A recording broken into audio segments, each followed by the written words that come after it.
You're listening to Thursday Night AMP on the Angry Marks Podcast Network. And welcome to the Christmas edition of Thursday Night AMP, coming to you on December 26, 2013, the day after Christmas. I hope you all had a good holiday, or if you don't celebrate Christmas, I hope you had a good week with your family and friends, because most people got time off work regardless. I'm your host, Stevie J, and I have two people on the line with me tonight. First of all, the lovely and talented Sierra Reed. Hello. How was your Christmas, Sierra? A really good one. I got a panda sweatshirt. Anytime you get something to do with pandas, it's a good day. Christmas, birthday, holiday, it don't matter. Yeah, it's, start of the day, and plus I brought a panda coffee cup from Pier 1. Ooh, so you got pandas everywhere now. Yeah, it was a little expensive, but I said, what the heck? That's when are you going to ever, when are you going to see a panda cup? And it's funny because, the one side he's sitting, and then the other side, it has his butt. Aw. Yeah. Cool. It's funny. That's cool. But I don't think Pier 1 makes anything that's not expensive. That's why I don't shop there very much. Yeah, talk about, those commercials with the penguins that they show all the time? Mm-hmm. Yeah, they had this one miniature one for $30, and I said he can stay here.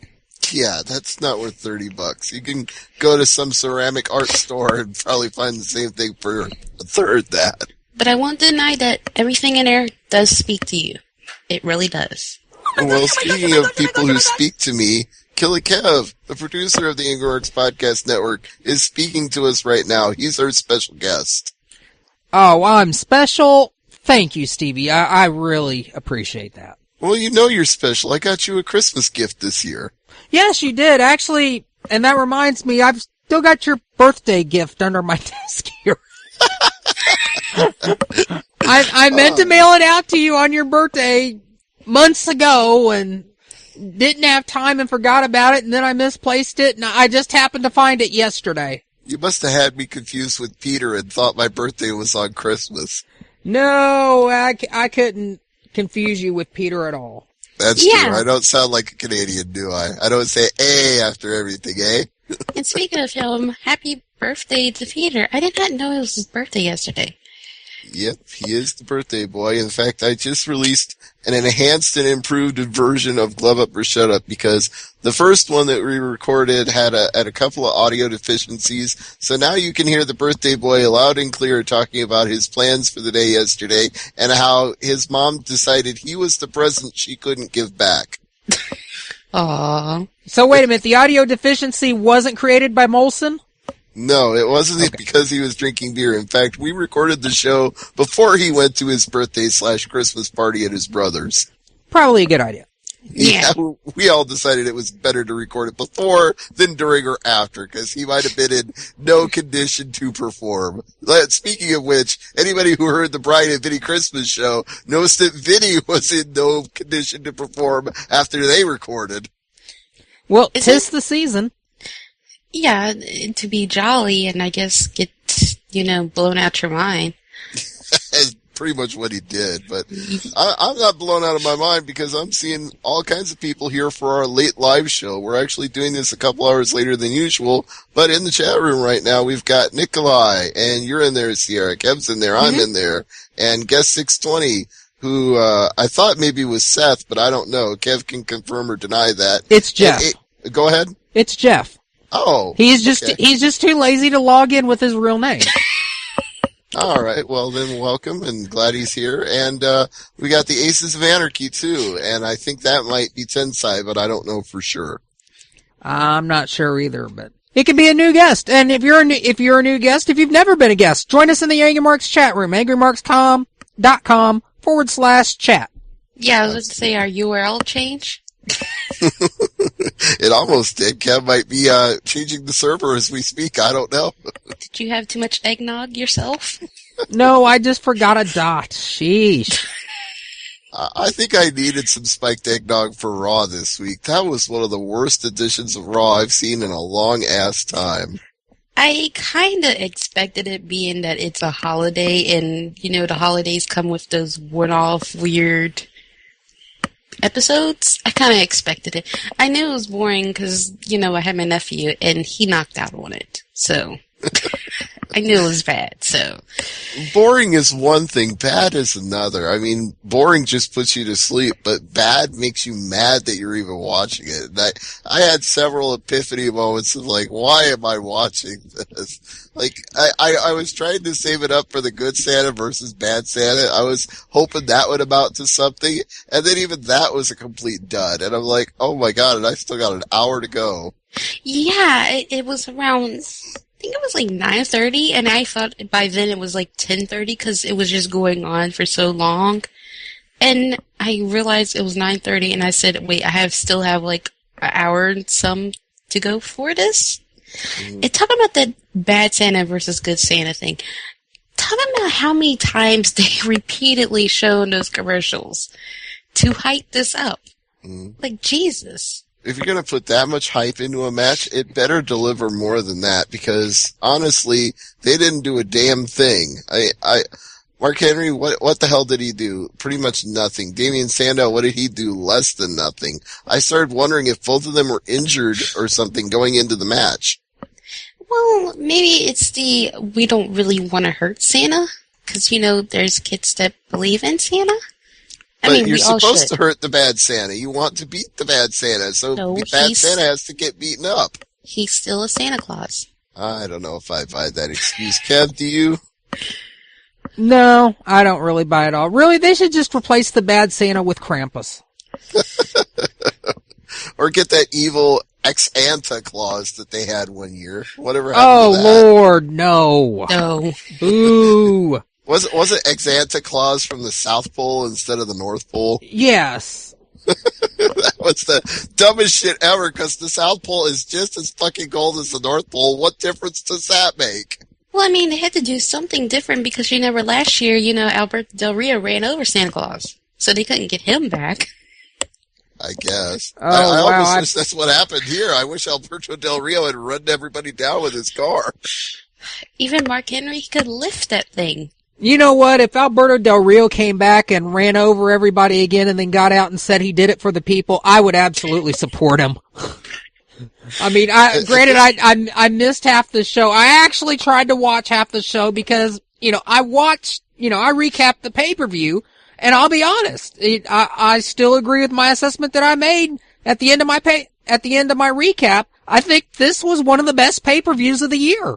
Well, it had a conclusive finish, which makes it by definition better, because we had so many pay-per-views where they didn't give us a finish. Yeah, we got finishes on all the matches. Everything absolutely made sense. The worst part about it was the 2 unscheduled matches, and even those, they weren't bad.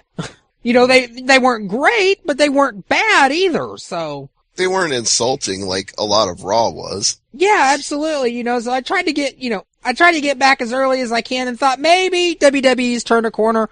Maybe I'll give it a chance. No, this was just a flat out stinker show. But I think, it was terrible. Let's just put it that way. It was bad. But I think they were doing it more so geared towards the kids. I don't know. But it just felt like it was just going on and on and on. And another thing, I'm thinking about this. Okay, they have Tribute to the Troops coming up this weekend, right? Yeah. On TV. Mm-hmm. Why don't they just not have Raw that week since they have Tribute to the Troops? Because, they're pretty much the same thing anymore. They celebrate the holidays there and, why not just leave one or just do one altogether? I just think that them doing these one-off holiday ones, it's no use anymore. Because, they just get terrible every year. Yeah, really, you're right. Tribute to the Troops is the holiday special because they go, even if they release it after Christmas, they go and film it before Christmas. So they're always giving the troops gifts. The divas all come out and give the troops kisses. They have all these feel-good video packages with all the troops sending messages home to their families, and they get free entertainment courtesy of WWE. So it's like a big Christmas present, and everybody is happy. It doesn't matter what kind of matches you have or how good or bad the matches are. It's like a festive occasion, and everybody enjoys it, and it's like the holiday spirit, and warm wishes to the world. Whereas the Raw we got was none of that.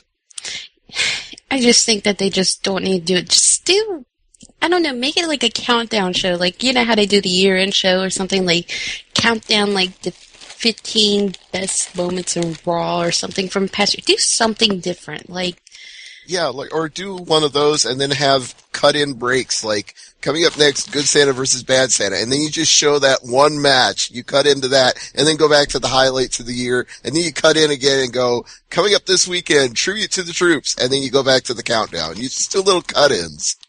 yeah, but it was terrible. I think we all can agree here. You know what? And I'm Didn't sick we of have a JBL pole making match or the same... something? Yeah, we did. But first, I'm sorry, I gotta get this off my chest. JBL needs to stop making the Sin Cara looks like a new man joke. Ha ha ha. Yeah, we all know it's Hunico. You don't have to play Captain Obvious on commentary. We get it.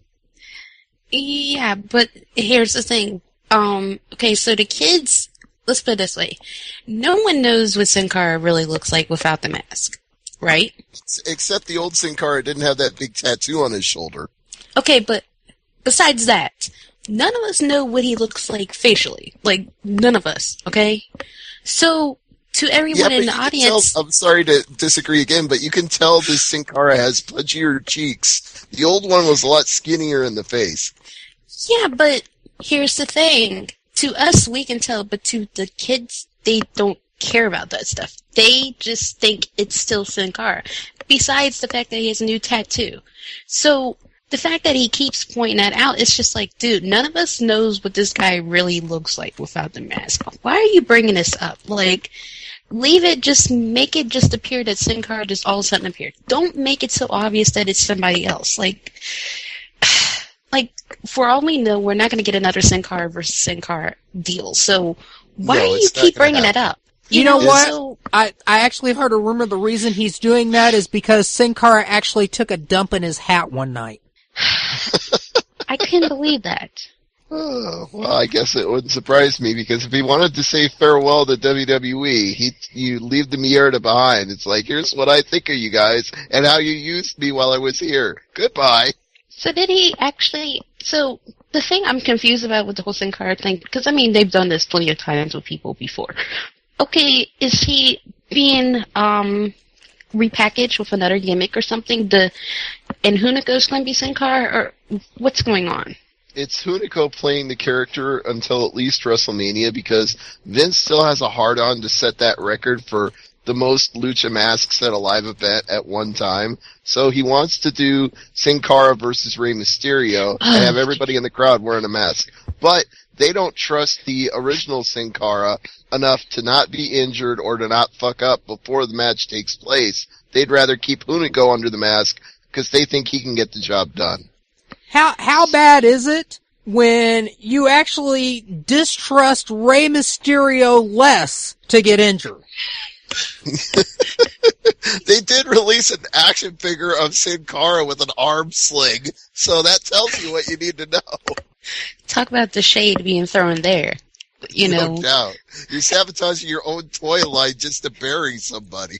I mean, I guess Hunico's fine, but I mean, they couldn't find another luchador down in Mexico to play Sin Cara, because I mean, there is a lot of guys down there. That's the thing I don't get with this whole Mystico was so great thing. There is a lot of guys down there now that are way better than him and do more like amazing things that you've never even seen in your life.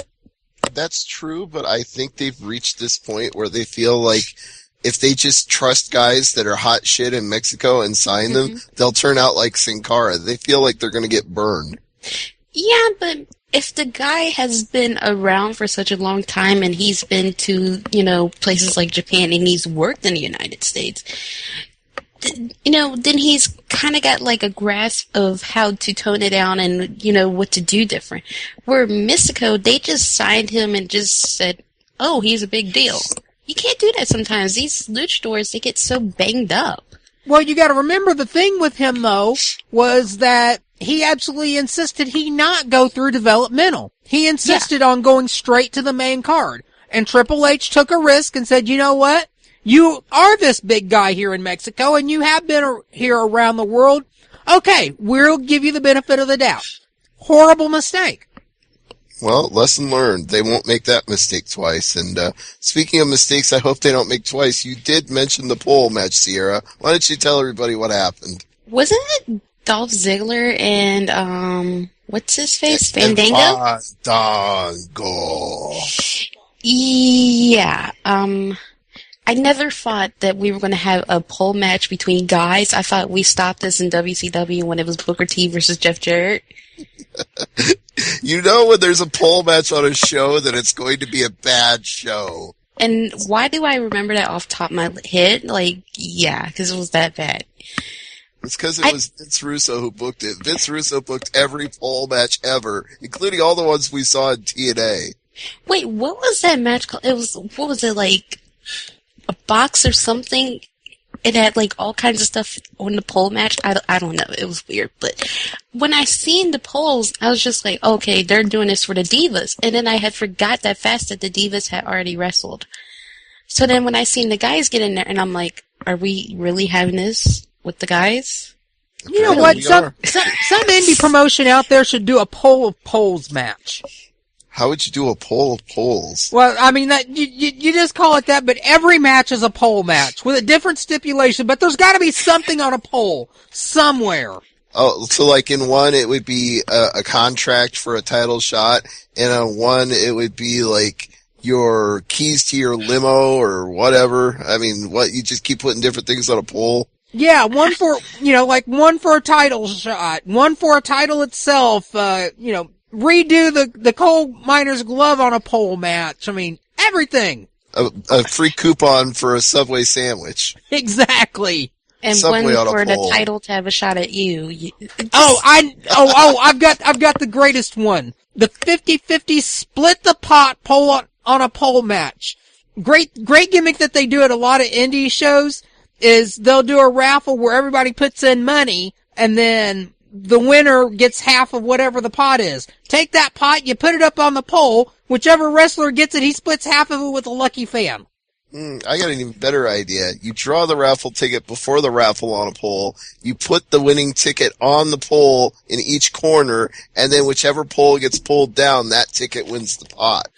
There you go. Exactly.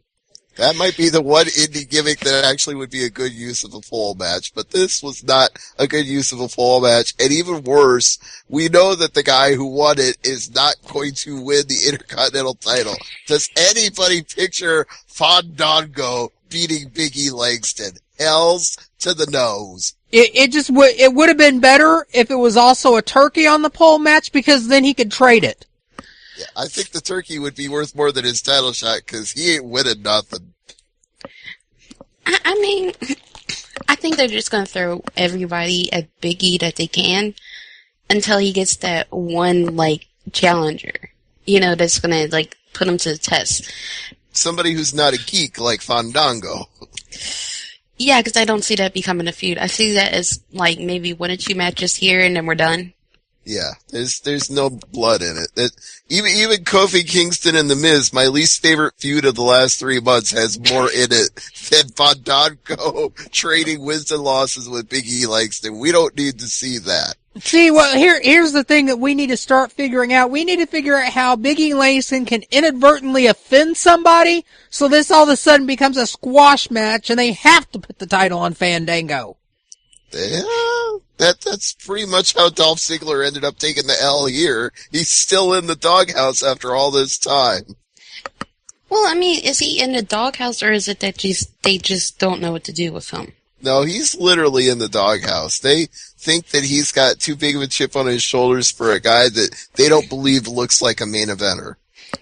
Well, I mean, is his chip on his shoulder any bigger than anybody else in the company who gets in trouble and escapes it?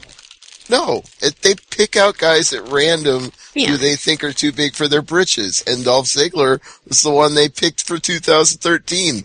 The moment he got that concussion and had to drop the title, that's when they decided, oh, this guy thinks he's hot shit, but he had to drop the title because he was out for a month. When you get injured, they hold it against you. And Sin Cara getting the arm sling. Like, I mean, would they really rather him to actually give up the title because he has a concussion or continue working with a concussion and they still take the title away from him. I mean, they have this whole thing of they're always like, well, we're so concerned about concussions. Like, that's his health. It is, but there's this whole mentality, and I think it applies to a lot of places and not just WWE, but it's the work hurt mentality. Because you see this guys in the NFL too.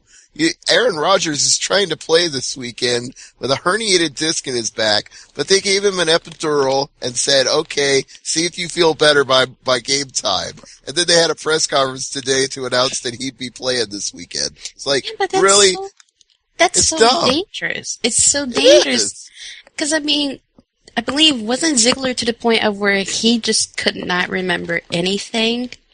Yeah, he was having memory lapses and couldn't concentrate. He had all the classic concussion symptoms. Yeah, so, if he's at that point to where he just doesn't know anything that's going on around him, you can't throw him back in the ring because, God forbid, if something else happened to him.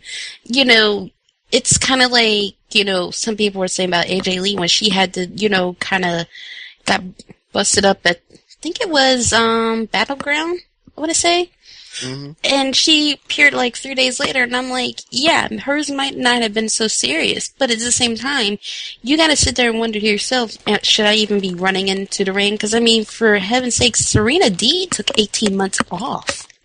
Right. She didn't even think she was going to get back in the ring, because she could not remember anything.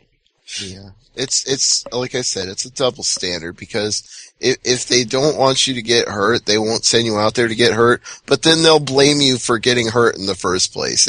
If they don't blame you for taking the time off because you got hurt, they'll say it's your own fault that you got hurt. Yeah, so people, the company is so confusing. Raw was confused. Okay. Here's something to think about, just to segue for just a second. Yeah, go ahead. With all the changes that have gone on in TNA, how much of an impact could Dolph Ziggler have once his contract is up, switching over to TNA? I don't think TNA could afford to pay him. Or keep him. Mm-hmm. Because everybody's walking out. Yeah, Jeff Hardy just walked out tonight. I think we'll get to that in a little bit. I want to wrap up the Raw talk and talk a little about what's going on behind the scenes in TNA before we talk about Impact itself. But really, I guess there's probably not a lot more to say about Raw given how bad it was, other than there was a very perplexing Los Matadores versus Real Americans match. No DQ, even though El Torito interfered. I don't understand. Sierra, do you? So you mean the bull finally realizes it's supposed to be a heel? Well, it was a heel to me. It's like, wait a minute. Why'd you let El Torito get away with this? I like the Real Americans. You're letting them cheat. This is not Los Guerreros. You don't let them cheat to win. That's not the way it works. Because a disqualification because of a midget is discriminatory. Oh, so the bull caused it? But wait, is it really a disqualification if it was caused by a bull? So you're saying because they're saying it's an actual animal, that it's not a midget wearing a bull mask? No, but if it's done by an animal, should it even be a disqualification? Because it's not a person. I think you could consider the bull a foreign object then. They brought the foreign object to the ring, the foreign object interfered, and therefore the foreign object is the fault of the person who brought it. But how could you consider it a foreign object? It breathes, it eats, it moves. It's just, it's an animal. It doesn't know what it's doing. It's Los Matadores. It's from Spain, therefore it's a foreign object. Well, he could have thought the red roast mean target practice. Like, he doesn't know. I don't know. I don't understand why the Real Americans need to be trading losses with the comedy tag team here. They should be destined for bigger and brighter things. They should be challenging Cody Dust for the tag team titles. I think that's what they're going to do. I think they're just having Real Americans just knock off everybody. My big question is primetime players. A while ago, we kind of saw them becoming like more of a challengers towards the Shield, and becoming more of, hey, I can see those guys actually taking the belts. Now they're kind of, you see them here, you see them there, or you don't. What are they actually doing with them? Because, if we're going to have a tag team division, why don't we see them more often? Mm-hmm. Even better question. Why do we have Darren Young being in all the magazines, all the interviews, all the publicity spots, and then not using him on TV? They've got him out there being a face of the company, and then they don't put that face on television. So kind of the same thing you're saying with a different reason. We're seeing every week 3MB versus Los Matadors. Like, okay, it's a comedy gimmick. Put that on Superstars. Yeah, incidentally, you heard about Heath Slater, right? Yeah. Apparently he's having issues that he has to tend to back home, and he's off the road for a bit. Yep, and for the house show circuit, they put Ricardo Rodriguez in his place in 3MB. So when Heath Slater returns... See, I thought when they said that Ricardo was going to be the member for this, I thought they meant TV. And I was like, okay, this is perfect. Because when Heath Slater comes back, he, kind of like the boy band syndrome, like, oh, you guys just replaced me, and they just kick out Ricardo. It's Menudo. New member every time one gets too old to be in the band. He gets a little salty, and he forms his own band, and then they all realize, like, they actually are better together, and they ditch the other guys. Yeah, and then those guys and Ricardo become another band, and they're baby faces. I was going to say it could be the swerve that Heath Slater and Ricardo team up and go on their own and leave the other two high and dry. Well, Ricardo's got a team. He's, what is El Loco? Yeah, the Locales. That's what they do on the house shows. When they need a tag team for somebody to job to, they send out him and I believe Samurai Del Sol, a.k.a. Kalisto, in NXT. Well, I know one time it was Tyson Kidd. That's true. He's been, they could put anybody under the El Locales mask, but it's always Ricardo and somebody. Well, Ricardo could form his own band because, we've seen Xavier Woods sing. That's true. Well, we've seen Aiden English sing. Why don't they put him under the mask as El Locales, and then maybe he could do a solo afterwards? Maybe, but yeah, talk about just random. I just would rather seen that on TV than house shows. It's going to confuse the fans. Speaking of random, maybe Kevin would like to vent about this because I know I would. Bad News Barrett. I love Wade Barrett. Been a fan of his ever since the Nexus. I don't know if this gimmick is working for him on TV. It was interesting on the JBL and Cole show, but I don't know if it translates. It's not translating for me, but really, of all the shitty things that I've seen WWE do over the years, this doesn't really rank up there as a real stinker yet. Mm. Yeah, it's not quite to that gobbledygooker level of bad, but I just don't think it's getting Barrett over with the crowd. I don't think their goal here is to get heat on him for telling the crowd, I've got some bad news. And nobody cares about whatever news he has. They're not reacting. To me, what was more offensive of an angle, just like pure bullshit, was those weeks and weeks when Chris Jericho would come out and not say anything at all. Oh, would he just stand there in the ring with his jacket blinking and he'd just get out of the ring and walk to the back after the crowd popped for him? Yeah, and you look around, he start to raise his mic and the fans pop and he puts it down, he raises his mic and they pop and they put it down and then he just walks off. I thought that was awesome. I thought that was a great way to get heel heat on him because he was so arrogant that he was just going to go out there and let the crowd react to him and then not do anything. I thought, go ahead, C. And it worked because he got a reaction. This bad news gimmick is not getting one. I'll give you that. The definition of whether it works or not is whether or not the crowd responds to it. And the crowd does respond to Jericho. You can't deny that, Kev. Yeah, I know, but just because the crowd responds to it still doesn't mean it's great. True, but you gotta put it this way, if they're still willing to boo or cheer, then they're paying attention. If you come out there and they're not paying a bit of attention to you and they're not saying anything, then that's when you need to be worried. And with this gimmick, I'm just like, why did they give this to Wade Barrett? what was wrong with his previous gimmick? Didn't they, like, repackage him twice in the past year? Yeah, they did the bare knuckle brawler thing with him for the last repackage. They should have stuck with that.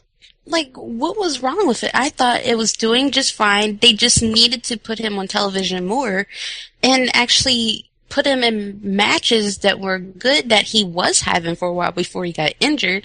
And then all of a sudden, he comes back, I'm bad news. Leave that for, just because it's people like it on JBL and Co show, does not mean that your wide audience is going to get it. You're not going to understand. You're absolutely right there. Not everything that works on the internet works on TV. Hence Zack Ryder. Let's say he worked on the internet, not on TV. Yeah, and that was like my main complaint when that whole situation where everybody was like freaking crazy about him. It's like, okay, just because you guys, 12 people like it, does not mean that the grand scheme of everybody else is going to get why this guy is supposed to be so cool.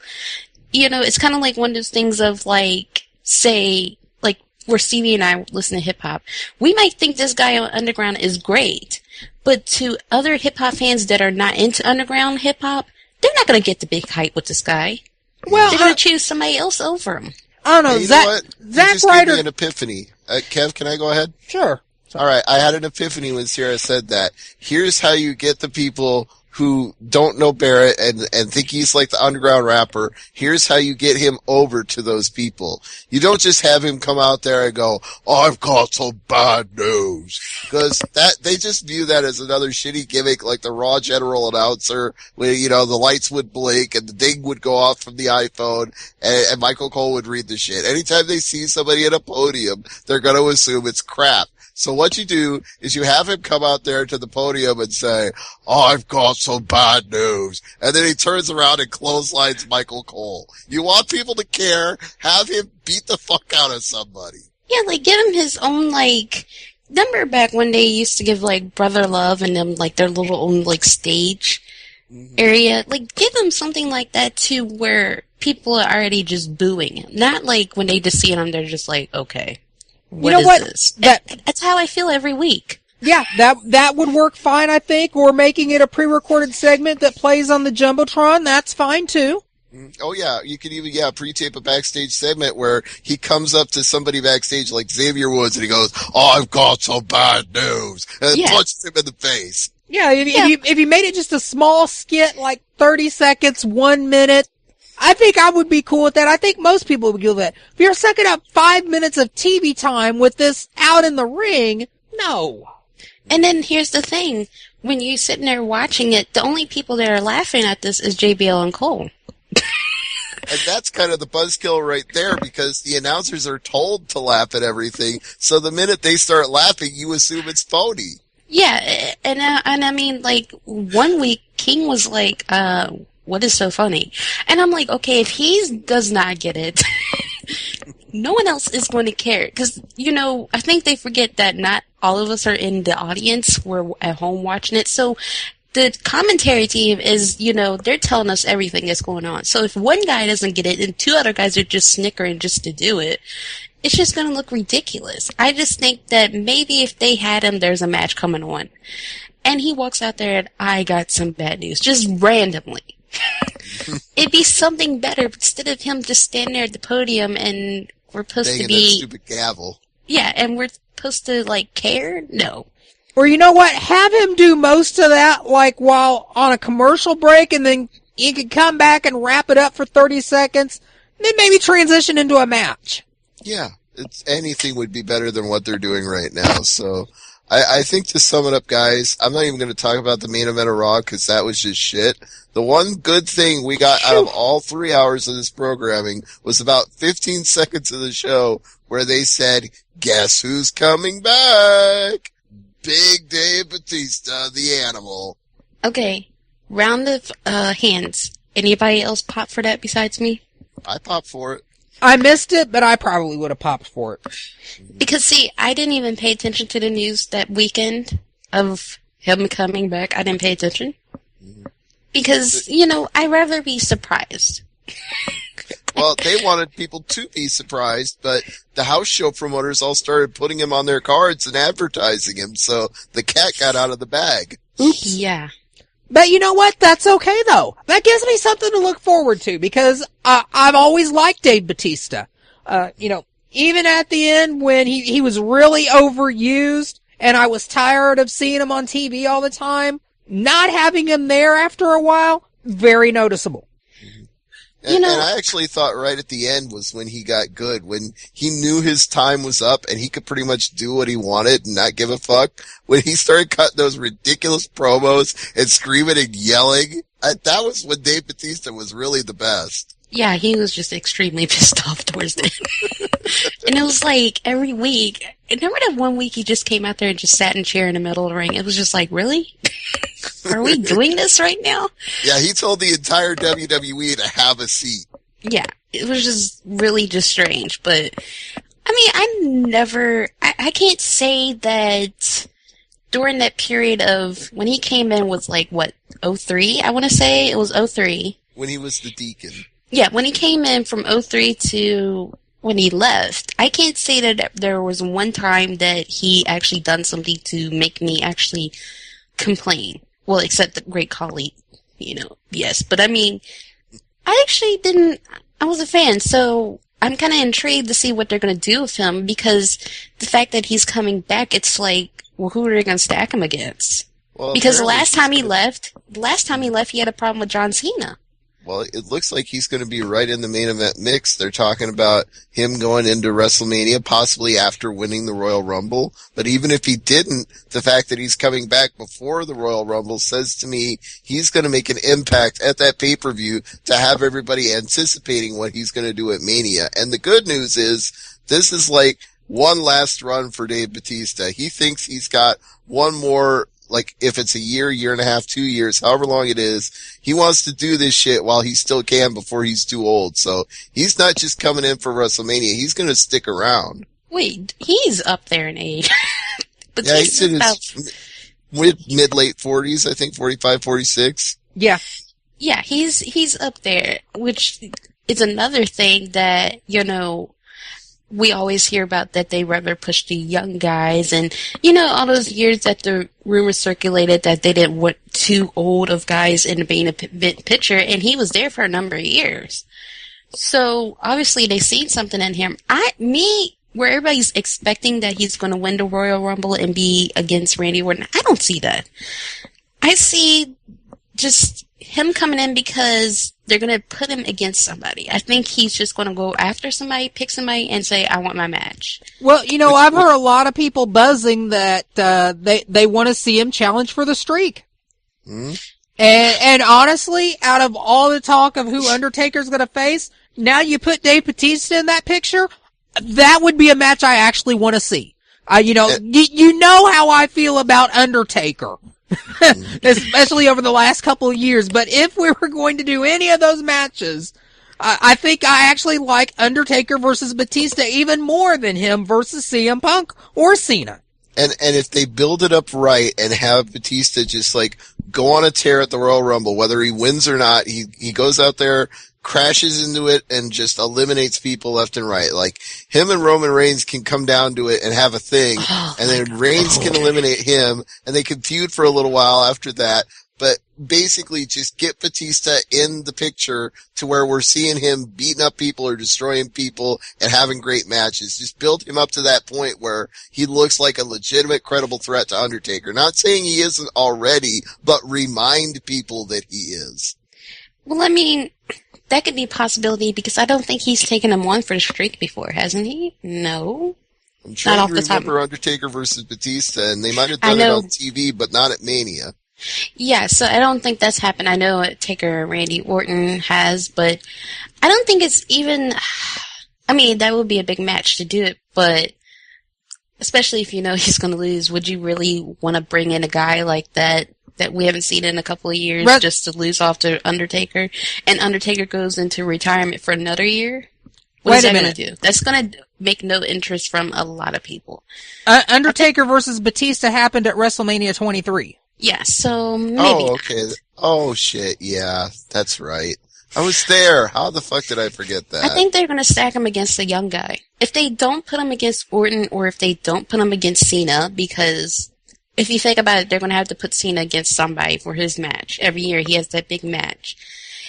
They're going to put him against somebody young, and you kind of alluded to about Roman Reigns and Batista. I don't know what it is, but for some reason that is just penetrating my mind that something is going to go on there with him and the Shield.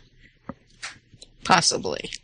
You know what? He doesn't. Kev, Sierra, I've got something I've got to take care of for a minute, so you two discuss amongst yourselves. I'll be right back. Alrighty. Well, Batista doesn't have to be in the title picture. He doesn't have to be near the title picture. I'll be happy with him just about anywhere.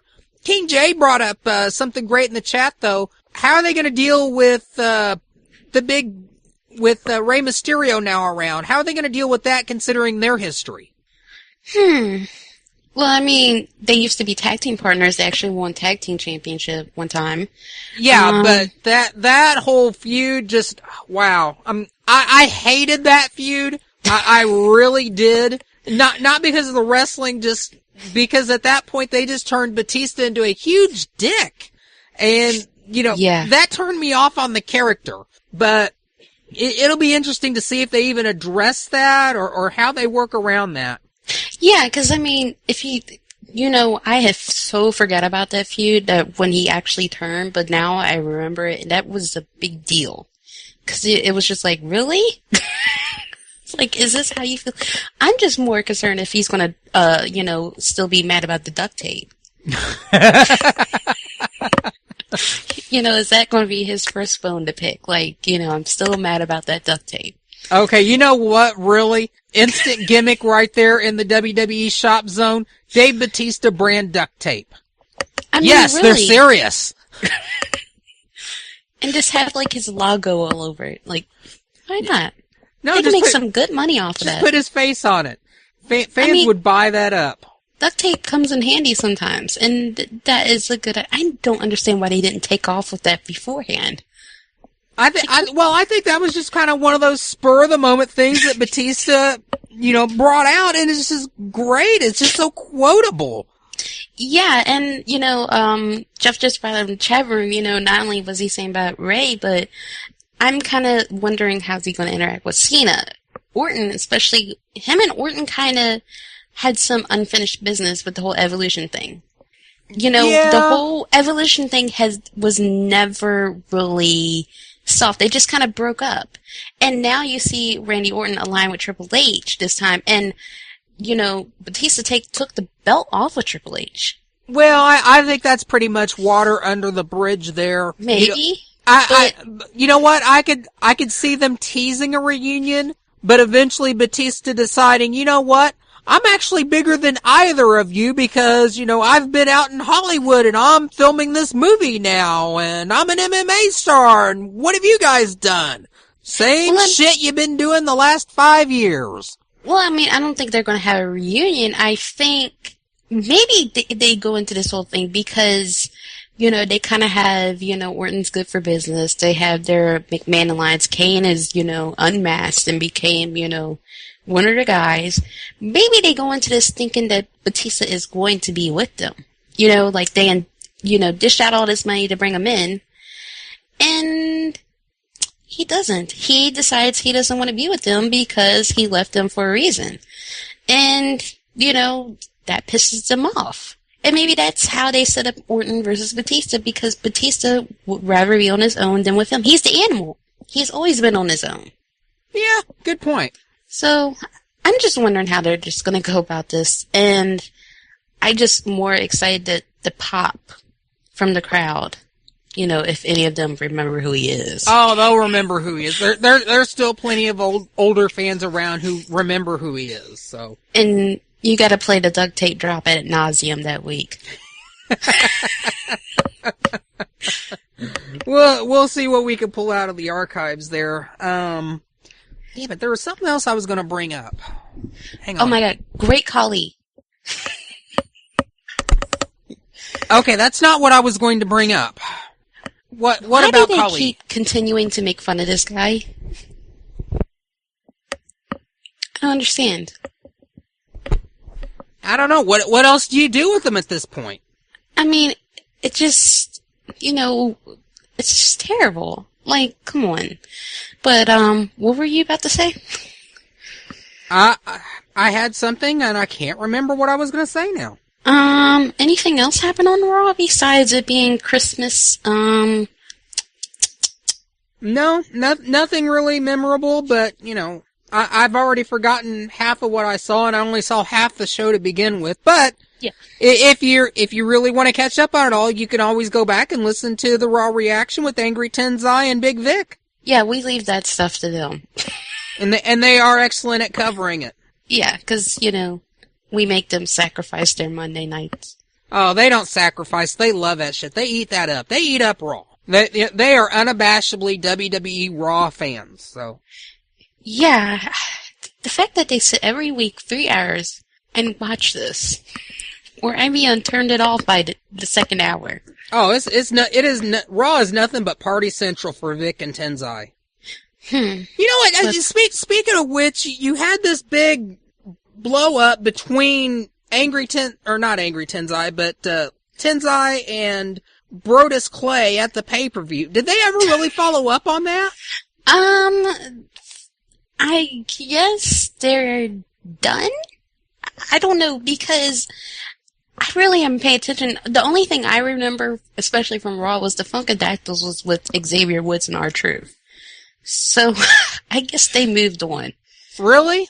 Yeah, so I don't know if Tensai and Brodus Clay are even still a team or if the Funk is on the roll anymore. So, I guess they're going to have to kibosh that whole gimmick. Oh, okay, Jeff says that they had a match on SmackDown this past week.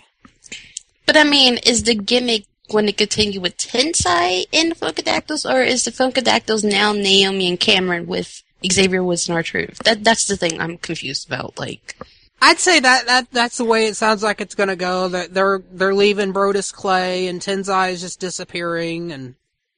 Well, they've been seeming to wanted to split them up for a long time, especially with Total Divas on air. Yeah, Funkadactyls can kind of disappear. I don't think anybody's really gonna miss them. So, no, them from Brodus Clay. Yeah. Well, that's what I'm saying. They could separate them all out and then just do Total Divas stuff with them, and that's it. So, with Brodus Clay, what's next? He's big heel now?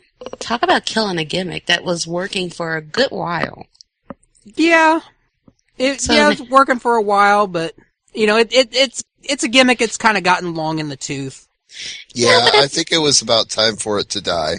Yeah, I think it was about time for it to die, but it started off as, no one really took it as a serious gimmick. It was one of kind of those cartoony gimmicks that we got with Los Matadors and 3MB. We kind of had that. And now we got Xavier Woods and R-Truth as, I don't know what they're called, but it'd be something if that gimmick tanks, and then they already turned Brodus Clay, and that one actually worked. I really think they should go ahead and call them Truth and Consequences.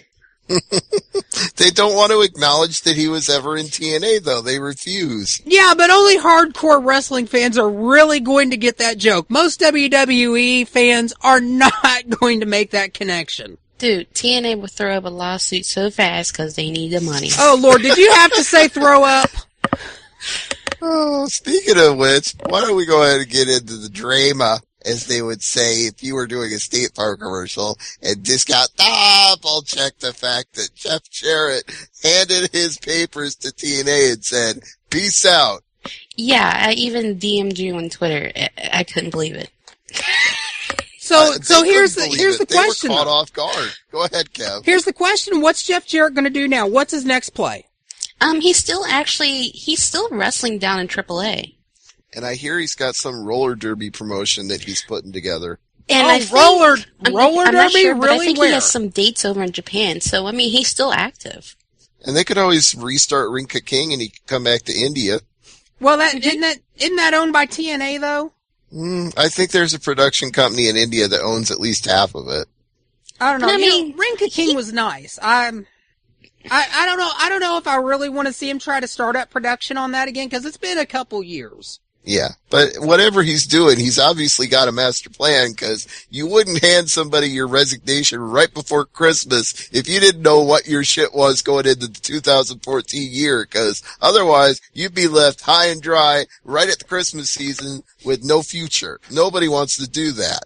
Well, I mean, maybe Jeff Jarrett just decided, you know what, I'm just really tired of the shit here. Might be. Well, You know, I mean, he's more involved with AAA now, and then he's got to come back and deal with Dixie Carter's bullshit? Well, he didn't give up his shares. Sorry, Sierra, go ahead. Oh, okay, he didn't sell the shares? No, he kept his shares. He just resigned from being a employee of the company. Oh, okay. Well, I mean, for him, I think that, from what I'm understanding, he doesn't have any hard feelings.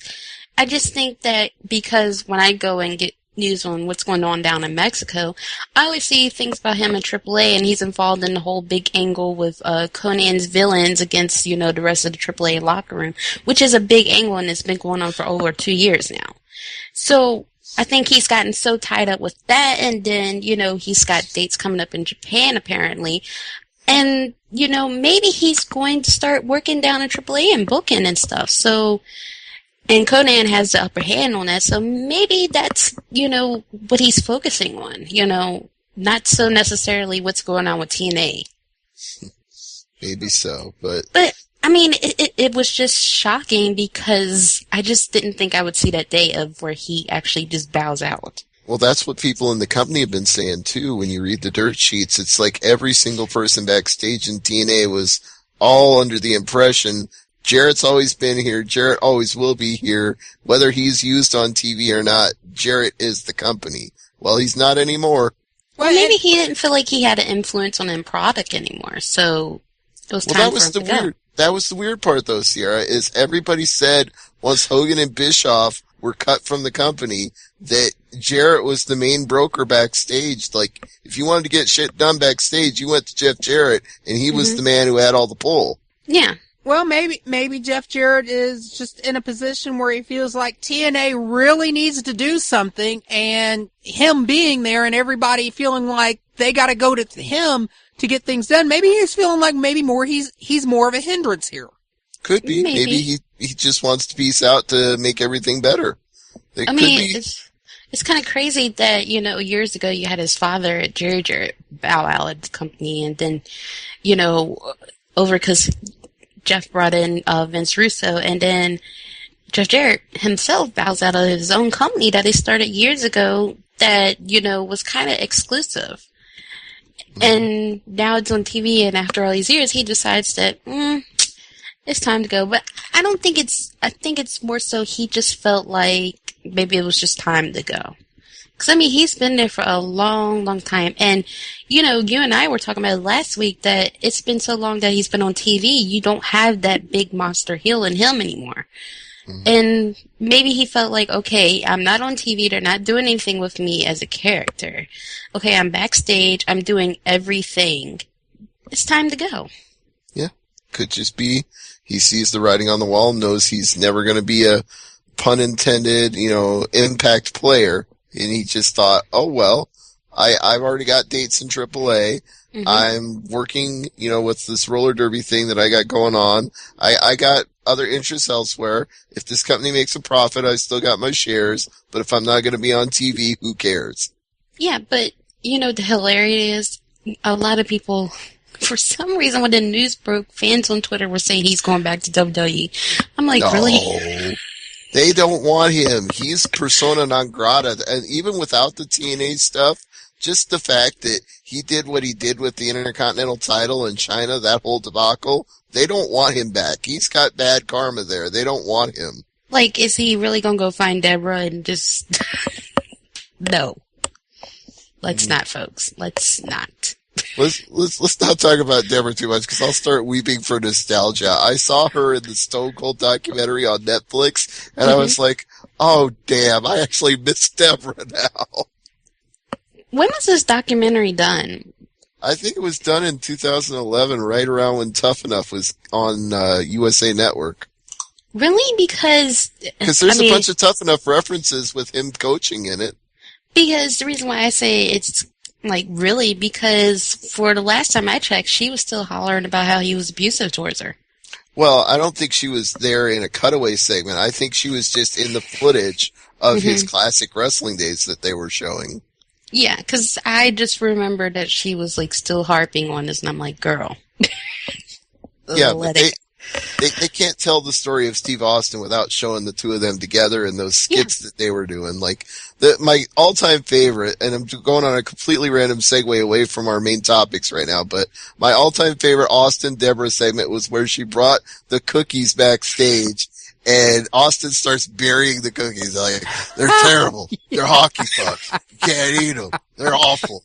And then she gets mad and throws the cookies in everybody's faces. He's like, oh, Deborah, come back. I'm sorry. Look, I'm eating your cookies. They're delicious. I'm sorry. Yeah, that was a hilarious bit of, like, no one would eat her cookies. But they'll eat Stacy Keebler's. It was weird. Well, there was a lot of double entendre to that as well about eating cookies. Well, Brock Lesnar obviously has no problem eating her cookies. Obviously not. Do. So, getting back to our main topic, this whole TNA people leaving thing, now they've got a real television angle with it as opposed to the real life angle with Jeff Hardy saying he's peaced out. So, what do we make of this? Well, talking in the chat room early tonight, because I actually got to watch Impact and like forever, Jeff and Nick brought up that TNA is getting ready to go on tour overseas, and ta-da! Jeff Hardy can't go. That's the truth of it, but they're not going to say that. They're not going to say he's barred from the UK for a prior drug conviction. They're never going to admit that on television. No, but I think most of TNA's fans got that figured out. Yeah, but still, it's interesting that it just ties together because I don't think they planned for Jeff Jarrett to leave and then Jeff Hardy to leave as an angle. They didn't see those two things coming back to back. You know, one of these days, just as a sidebar, Jeff Hardy is going to be able to convince foreign governments that he's not a threat to them anymore with his drug conviction, and he's going to get an exemption. And when he does, I tell you what, first trip over to the UK, those fans are going to fucking explode. Probably. I mean, it's a kind of a shock to me that they haven't tried to sneak him into the country just to get that monster reaction. Well, I don't think there's really any way you can sneak him into the country, but... I mean, that face paint is so easy to recognize. No, just no face paint, no sleeves on his arms, no creatures of the night eyelids in his eyes. Just put him in a crate, mark it biscuits or tea or something, and just ship it over dolls. there. So you rather just throw him in a crate like he's Spirit Squad? If it gets him into the country. Hey, it worked for Family Guy a couple weeks ago. Hey now. Talk about that angle. Being dead and coming back. I mean, shit. Yes, Brian's back. Hey. They wussed out. Yeah. Talk about angles. Mm-hmm. Of course, the funny thing is they ended up doing it the way I knew they would do it. In the time machine and bring them back. Stewie would run into himself, get the time machine back, and go take care of it all. Mm-hmm. Well, I mean, he has it for a reason, right? No, he destroyed the time machine. He had to steal a time pad from another version of himself. Well, I mean, he still has it for a reason. Right, but he didn't know he was going to run into his time-traveling self on a time pad after he destroyed his time machine.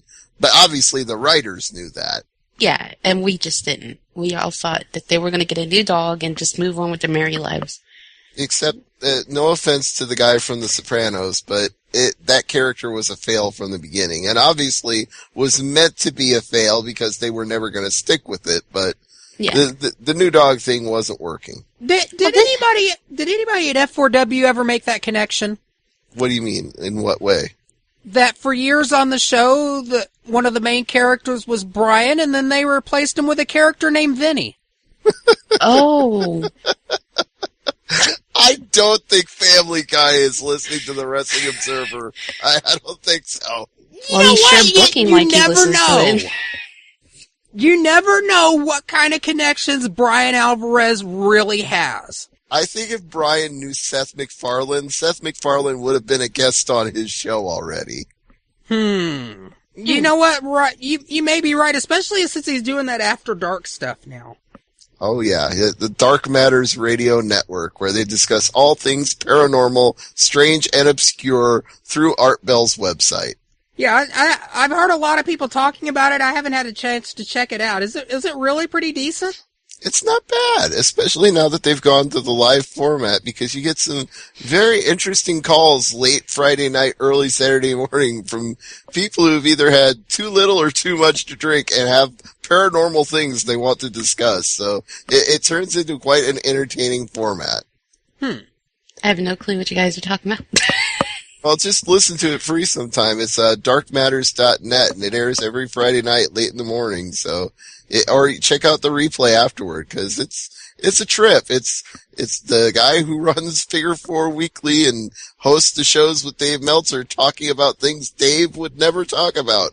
Ghosts and UFOs and whether or not JFK was assassinated and just all sorts of fun conspiracies and sci-fi wacky shit. You know, it kind of fascinates me how many people who watch or are involved in pro wrestling also have a very vivid interest in the paranormal. I don't think that's that much of a shock, considering they did those Ghost Hunters episodes with a guy from ECW each and every week. Well, before they even did that, I know a couple of promoters here in Kentucky that for years have been part of paranormal groups and have promoted that as well. And I've known several wrestlers over the years who have been involved in that too in one aspect or another. It's really interesting. Well, I think you can sort of lump it together with wrestling fans are considered a fringe, and people who like UFOs and extraterrestrials and ghost stories and all that weird paranormal or conspiracy theory shit, they're on the fringe too. I mean, look at Jesse Ventura. Good point. But, speaking of TNA, did you guys hear about the Samoa Joe, situation? Oh, the Ring of Honor debacle. Yeah, It all started on Court Bauer and Conan's radio show. Speaking of Conan, it's the second or third time we brought him up tonight. What's the debacle? Well, apparently Jim Cornette on the radio show with Court and Conan said something to the effect of he was given the impression that Samoa Joe was no longer welcome in Ring of Honor by people in Ring of Honor who he had talked to. And Samoa Joe got wind of this through the podcast and went on Twitter and said, for the record, I have nothing against anybody in Ring of Honor, but if that's the way they want it to be, I respect that, and I will not badmouth them. I will just say, thanks. I had some great memories there and wish them well in their future way. And then Ring of Honor immediately did an about face and said, no. I don't know where you got this idea, but you aren't barred from our ring.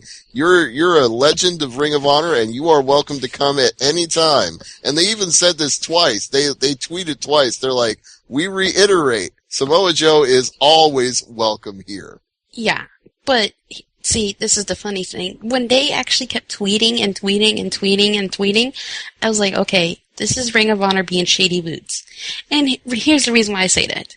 Okay, if you guys had no issue with Samoa Joe all these years, right?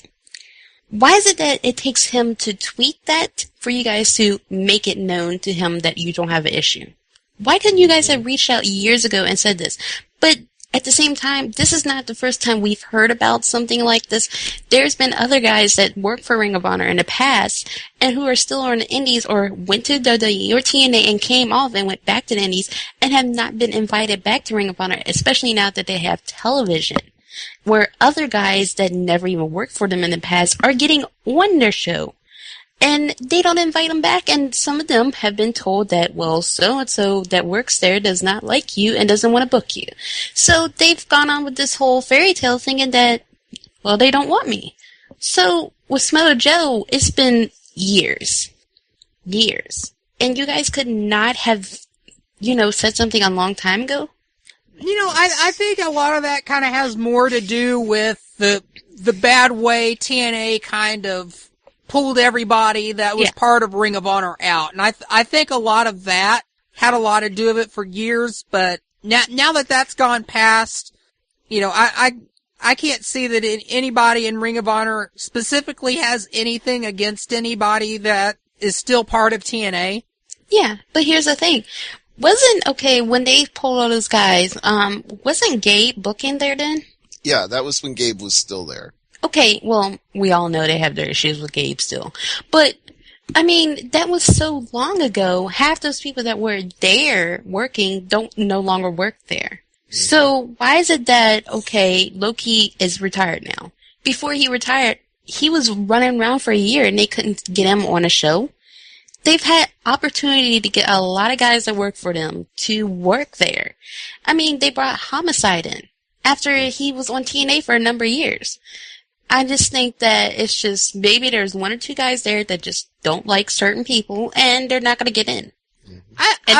I'm thinking it's probably more has to do with money. You know, and really I think it money and the opportunity with other bookings. And let's be honest, low-key, heavily booked guy. So if you're going to try to get him there, you're going to have to offer more money than another promoter to do it. And, you know, even with the fat resources Ring of Honor has now, sometimes you just can't justify the money. Well, there's no amount of money that's going to get Low-Key to take a date at this point, because he's another one that said, peace out, I'm done, I'm gone, sayonara. Yeah, he's officially peaced out. And I'm telling you now, if I see a banner in 2014 with his name, I'm going to have an issue. Yeah, it's going to be some shade thrown on that promoter, like, hey, we know better. He's not going to be there. You're selling wolf tickets, homie. And you know, it's hilarious. Like, somebody did that a while ago to him before he retired, and they actually spelled his name, like, totally wrong. Yeah, he was not too happy about that. Would they spell it L-O-K-E-Y? L-O-K-I. Oh, terrible. Either way, terrible. Go ahead, Kev. I was going to say, what'd they do? Spell it S-O-N-S-H-I-N-E? Cinchy? Oh, well, at least as long as we're on the subject of Samoa Joe, I did notice they used him extensively in the Magnus video packages tonight. And so many people take dumps on TNA. I gotta give them praise when they do things right or do things I like.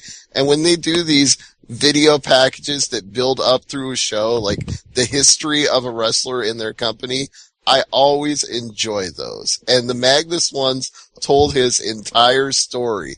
How he started out in the British invasion, which he mocked, by the way. He's like, yeah, that's a real original name. That got a cheap pop out of me.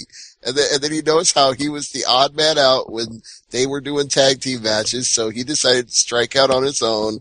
Then he basically turns the main event mafia angle around on its head and says, they didn't really want me there in the main event mafia because I was never a main eventer like they were. They just wanted to keep me under their thumb so they didn't have to face off against me.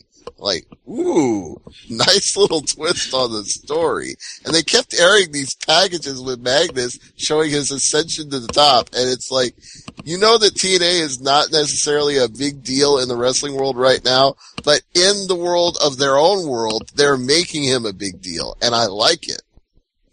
Yeah, but, you know, it's so funny what Magnus said years ago. You would not think that he would be TNA World Champion.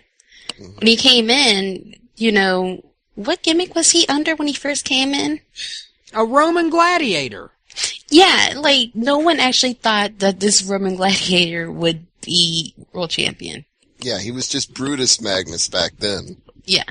And then, you know, they put him with the British invasion, which I thought was a good gimmick that just went out of nowhere.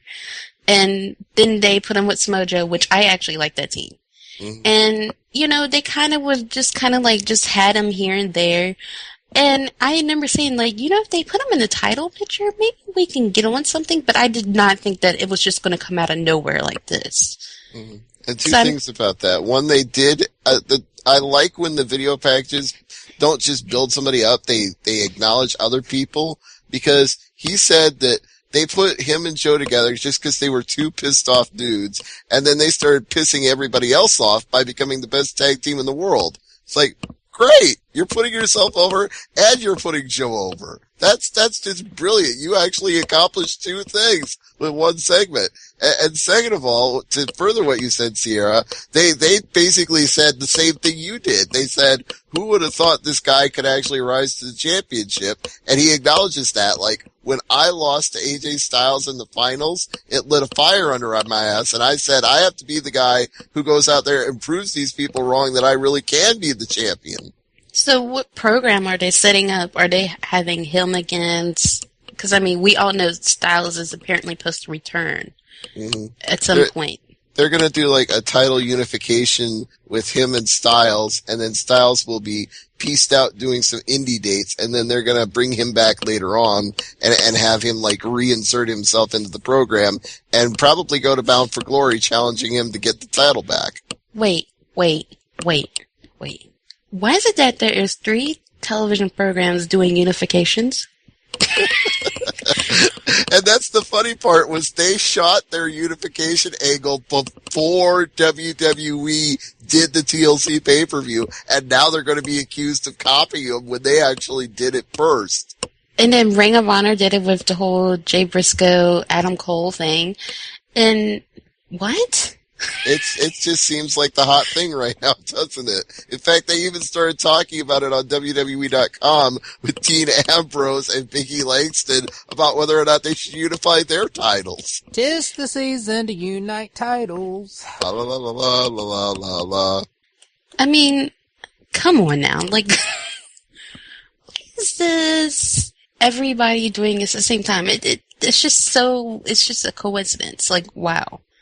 Hell of a coincidence, though. It really sends 2013 out on an interesting note. Like, yeah, you had a few months there where wrestling felt kind of dead. Now you got all these angles, all these titles, and all these people coming and leaving. It's like, you can see shit is heating up for 2014. Yeah, but on this Mojo thing, Jim Cornette issued a statement, which is a long one, because, Jim Cornette has a lot of words to say. And he basically said that, he has no issues with Smojo, because a lot of people took it as that Smojo meant it was because of Jim Cornette, apparently. For some reason, everybody has issues with Jim Cornette. It's just strange. But, Cornette put out the statement saying he has no issues with him, and he's taken it as, other people have had an issue with him. But Cornette has said in the past that it's not only him, but it's been other people that wanted to work for the company. And he kind of, goes on to talk about how, he's been a fan of Joe's, even when Gabe Sapolsky was booking at Ring of Honor and made him that big dominant badass. And, since he's been on TNA, he's really not been in that big position that he was in Ring of Honor. So, hopefully they figure out something to do there. But, the hilarious thing is that Ring of Honor is going to throw up like 50 million videos of Smojo versus this person. Just to be nice. Just to be nice. They always do that. It's just hilarious. But they're going to do that just to be like, oh no, we don't really mean that. But, what else happened over this weekend? Pro Wrestling Guerrilla had their All-Star Weekend, Night 1 and Night 2. So jealous that I wasn't there. Our good friend Chad Simplicio, aka Chaos and Order, was there for the entire weekend and sent us a very detailed report of Night 1 and Night 2. Plus, if you're friends with us on Facebook, go to the Angry Marks Network page and you can see all of his photos from the shows. Yeah, and speaking of Chad, I know you get to go to Alternative Wrestling Show a lot. I would like you to give me your opinions on some of the women's matches that happened. I'm just saying. Because I'd like to know more about the California independent scene, as opposed to me always having to read, like, small reports about it, Like, I want to know what exactly is going on, The good and the bad news of that is he does give us reports when he goes, but he's also being more selective about the shows he's going to now. Well, when you go and there's a women's match, let me know. Just, it's kind of like hard to always find out news from California independent scene if it's not, Pro Wrestling Guerrilla, Alternative Wrestling Show, or, one of the more independent shows you hear about a lot more than as opposed to, other ones. it's kind of like a dark cloud out there. It's weird. But I believe Sloane went to night 1. Yeah, that's right. I believe she told us she was going. Yeah, I believe she went to night 1, but I'm just looking at some of these results, and I really wish that I could have seen this. I really wish they would get iPay-per-view. Mm-hmm. I really do. Like, Drake Younger taking on Tommaso Ciampa. What? Yeah. And Adam Cole and Chris Hero at the end of the first night, with Hero not quite getting the job done, but impressing the hell out of everybody. I wish I would have seen it on iPay-per-view if I could have. I would have been there live if I could have. Either way, I wish I could have seen it. Yeah, and Steen and the Young Bucks going over AR Fox, Ricochet, and Rich Swann, who is once again, I told you the Young Bucks are doing this gimmick. Every indie show they show up on, they win their match. Yeah. So, I mean, it's just strange, but I would like to have seen that match, because I'm a fan of, all those guys. Michael Elgin going over ACH, I mean, didn't we all see that coming? Mm-hmm. And Chris Hero going over ACH the next night, so ACH was doing a lot of jobs that weekend. It's sad if you're an ACH fan. But you know what? He puts on a good show. And it's so funny, I remember when they announced that he got signed for Ring of Honor, I'm like, wait, they finally discovered ACH? Mm-hmm. This guy's been working his butt off in Anarchy Championship Wrestling for years. You guys finally figured that he's there? I'm waiting for one of the other companies to figure out he's there. I'm waiting for, TNA to bring him in, or WWE to sign him to NXT. I would really love to see him there, but it's just that I would rather like to see him go with a good gimmick than as opposed to just making him just one of the guys. Fair enough. As we've seen so many times. But they announced some matches for January 31st. Mm-hmm. Which is just crazy. So I'm excited to see what's going on, and I just wish they would get iPay-per-view. I think it would just be so cool for them just to do it that one time. Are they going to be at the Wrestling Odyssey thing that's going on in April? I think they're supposed to be part of it. I just know it's everybody but their mothers involved in it.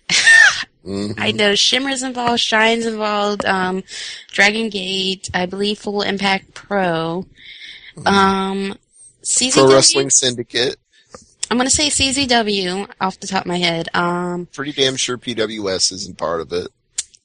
They have to. I mean, I think it's 2 different ones this year, but pretty much. There's the Dragon Gate one, which is totally separate, and that's Shine, Dragon Gate, and Evolve. And then there's the WrestleCon one, which is everybody else. Yeah. So, I mean, it's going to be pretty much a lot of wrestling going on, but talk about trying to sit and watch that Animania that weekend. What? Mm-hmm. Crazy. But, remember last week we talked about AJ Styles versus Chris Hero being announced for Smash Wrestling? Mm-hmm.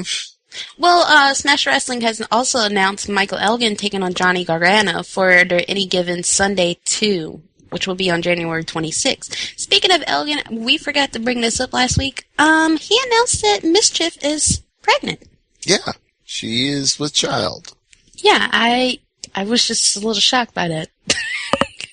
It's just like, wait, is this why I haven't seen her? I'm more shocked by the idea of a little Mischief running around out there somewhere. Boy or girl, that's going to be a scary kid. Imagine the child with her screams and his strength. Oh man, that is a freaky idea.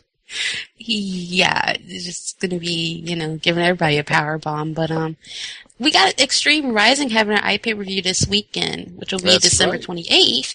And the House of Hardcore is having a big show in Poughkeepsie this weekend too. Yeah, we have Stevie Richards defending his Extreme Rising World title against a challenger to be announced. Mm-hmm. Yeah, even Richards didn't know. I heard him on Brian's show a week ago. He's like, I gotta be honest with you, Brian, I don't even know who I'm wrestling. Then we have a grudge match between Matt Hardy against Luke Hawx. And we have Super Crazy and his nephew Pasadilla versus Damien 66 and his son Bestia 66. Who is now part of WWE's developmental system. Yeah, talk about crazy. Then we have Extreme Rematch and Rhino taking on Devin Storm. Mm-hmm. And we have Legend versus Next Generation. We have Sabu versus Facade. Yep. Old school versus new school. I just hope Sabu doesn't fall this time. I hope Sabu doesn't even take bumps, to be honest with you. You know, I mean, I like Sabu, but like Botchamania, because I got to watch that over, like, I think it was Christmas Eve. I just did a marathon of Botchamania. It's just like, wow, Sabu, you actually fell all those times. He fell too many times. He became a legend, but at a great personal cost. Yeah. So then we have Hijo de Rey Mysterio, meaning the son of Rey Mysterio. Not Rey Mysterio on TV son, but like the real Rey Mysterio, okay, folks? Yeah. Versus Greek God Papadon. Then we're going to have a hardcore match open challenge. Too Tough Tony from Juggalo Championship Wrestling taking on Balls Mahoney. That's going to be ugly. Bull and shoe ugly. Then we're also going to be having Blue Meanie, Pitbull, Gary Wolf, Joel Gertner, Cripple H, and a couple other people appearing. They also said that Rich the Beast Ortiz, the former Ricky Ortiz, you guys remember with the rally up towel? Yeah. Will be appearing too. So, yeah, I guess, people go and watch that iPay-per-view. Absolute Intense Wrestling has a show this weekend too. I don't think it's on iPay-per-view. I know they have Colt Cabana taking on Tracy Smothers. Chris Hero taking on Tim Dunce. Ultramantis Black taking on Johnny Gargano. And we got Lewis Linden taking on Kevin Steen at Dead Presidents. So, if that's on iPay-per-view, it's best to go to SmartMark Video on Demand to find out, or ask Absolute Intense Wrestling on Twitter. What else happened? Don't forget about the House of Hardcore this weekend. Yeah, I don't have that card up in front of me. I believe I do. Let me see if I can pull it up here. House of Hardcore, Poughkeepsie, New York. 2 t-shirts are now available. Okay, don't care about that. The Hardcore legend Terry Funk returns. Do care about that. Where is the complete card? Close look at the House of Hardcore TNA crossover. That might have the card, because I know Tommy Dreamer is part of the card this weekend, so... Well, he has to be. Well, I think there was some sort of deal with that, where he's also doing the TNA one night only pay-per-view taping like 2 days later, so it's a very big cross-promotional deal that they're doing right now, where I think they're supposedly got one of the best advanced ticket sales they've ever done for a TNA show, because of the fact that he's using like his local House of Hardcore card to build up their card. That's cool. Is that Kevin making all those noises in the background over there? It's not me. Oh, I keep hearing little things going. It's probably Jesus. Jesus came to your room and started speaking to us through whispers and noises. Well, I mean, I told him to take the wheel. It's that paranormal activity. Yeah. The line is spooked. I thought it was Sierra eating another slushie. Oh, no. I'm actually, like, reading the news. Jesus, where is this card? Why can't I find the card? I even went to their freaking website. You know what? I'm going to get it from our own website. To hell with this. I know I've got the card on here somewhere. So, as Blade Braxton and Artie Reynolds would say, Kevin, entertain the people. Entertain the people. You know what? Something I wanted to bring up that I've not had an opportunity to bring up on any show. Something I read a couple of weeks ago, which doesn't surprise me at all. None of WWE's pay-per-views this year sold better than the same pay-per-view last year, except one, Night of Champions. Go figure. And then immediately after that, Survivors, which was Survivor Series, did its lowest rating in several years. Also not surprising. Not surprising at all. So I think the argument can be conclusively made that WWE's writers completely missed the boat with Daniel Bryan. I think that's a very fair argument to make. I did not dispute that one bit. I should say every WWE pay-per-view other than WrestleMania missed their buy rates. Alright, here we go. I've got the Extreme Rising card. Are you ready? We're ready. Or no, wait, no, I wanted the House of Hardcore card. Why is it giving me the Extreme Rising card? Sierra just read that. I want that. Dang it. Don't! I'm sorry. That was a botch on my part. I'm pissed now. You should be. I can do better than that. We don't want to make Mark Henry an angry man, and right now he looks very, very angry. News about House of Hardcore. Oh, jeez. Where is it? I don't know! Where is it? I don't know! And your t-shirts are too tight, Stevie J! Too, Billy. Is it scary that we did that in stereo? It's sad how much our minds think alike after all these years. Indeed. Well, I'm giving up on it. So, Sierra, any other news that you want to share from women's wrestling or independent wrestling in general? Sierra? Did we lose Sierra? I'm here. The ghost? I thought maybe the ghost came and got you. No, I'm here. But, as I was saying about Girls Night Out 11/12, it'll be on March 29th, back-to-back tapings, which I don't understand why they're doing back-to-back tapings, which is just stupid. I don't understand why you guys can't just do iPad review. Like, your last two shows you did back-to-back tapings, like, what is the hurry? But that's something I'm about to take up with Absolute Intense Wrestling on another time. But, anyways, 11 and 12 we'll see Veda Scott, Kimberly, Angel Dust, wrestling goddess Athena make her return after injury. Marty Bell, the social network of Antisocial, Heidi Lovelace, Sammy G. O'Donnell, Xander Bell, who's also returning from injury, Leah Von Dutch, the former Saturnine make her debut, and also Allison Kay, who's AIW's women's champion, appearing. Then we also have one of the first matches announced for NCW Femme Fatales 14, which will be on April 19th. We have cheerleader Melissa taking on Courtney Rush in a 30-minute Iron Woman match, which I'm just disturbed by. This match will be for the number one contendership to Mercedes Martinez's Femme Fatales International Championship. I believe that match will take place at Femme Fatales 15. I want to say that's how Stefan wrote it. Yeah. But in the newsfeed, I'm going to give everybody the background to this whole thing, which I couldn't believe I remembered. It just shocks me that I remember this stuff. But Taylor Hendricks has been announced for Alternative Wrestling Show for February 15th. She'll be making her debut. And LuFisto will be returning to the promotion on March 22nd. Gotta love LuFisto. Let me see what else happened. I believe, Mia Yim will be returning to over to Japan or something? No, she'll be in the Philippines soon. Oh, cool. She'll be over there, and she'll be working on the Reina Josie Peruso show, taking on Sayuri, who is the current Wrestling New Classic Women's Champion, the Reina World Women's Champion, and the Reina International Champion. She's Triple Crown. So she'll be taking her on for Joshi Jam in Manila, and I don't know if this is going to be for any of the titles. I just know that the match has been announced, and I'm kind of excited about this. And another thing from Japan, do you remember the Crush Girls? The Crush Gals? Yes, I know what you're talking about. Okay, well, get this. Chigesa Nagayo.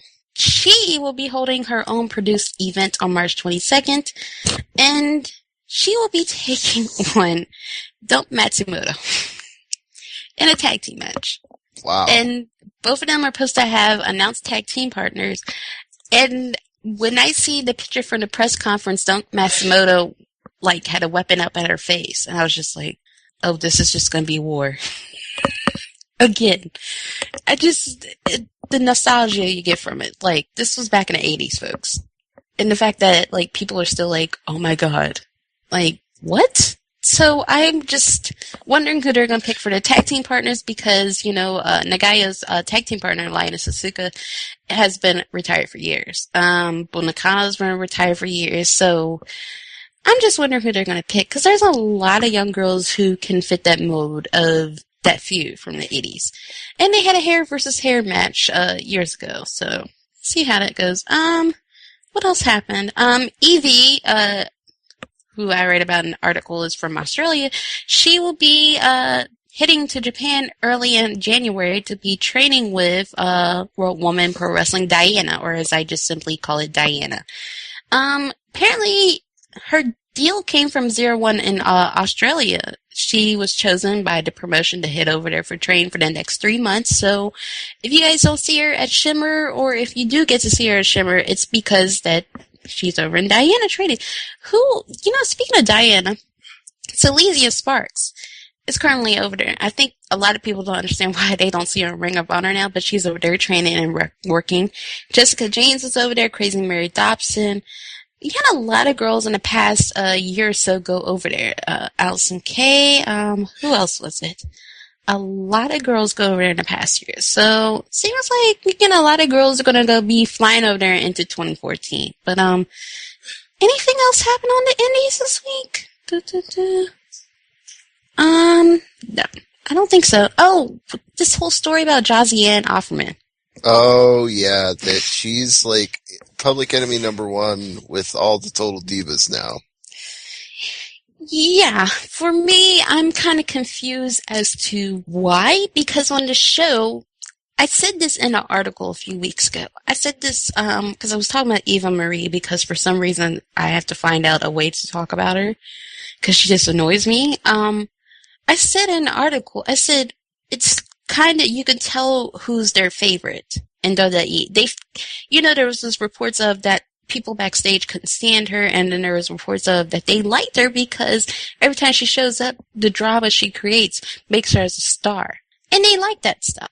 So on the last couple of episodes of Total Divas, they really showed that, because every time you seen her, she was involved in some fiasco. And you really did not see Josiane Offerman at all. Like, you seen her 30 seconds of her. You didn't see anything, no updates on what's going on with her, nothing. So, it's kind of shows that they picked who they wanted, and you'll see pictures of her at NXT live events, and she made her debut in the ring, but I don't know. Yeah. I don't know either. I always thought Eva Marie was the one with all the heat on her, not JoJo, but that's not what we're hearing now. Well, is it because, is the heat coming from that people just all of a sudden just don't like her? Or is it that they actually realized something that I've been saying since the start of the show, that her maturity level is very low? Like, she's still young. She's still in that teenage mind. Mm-hmm. So, is it because of that? Because, with her, you can right off the bat see it.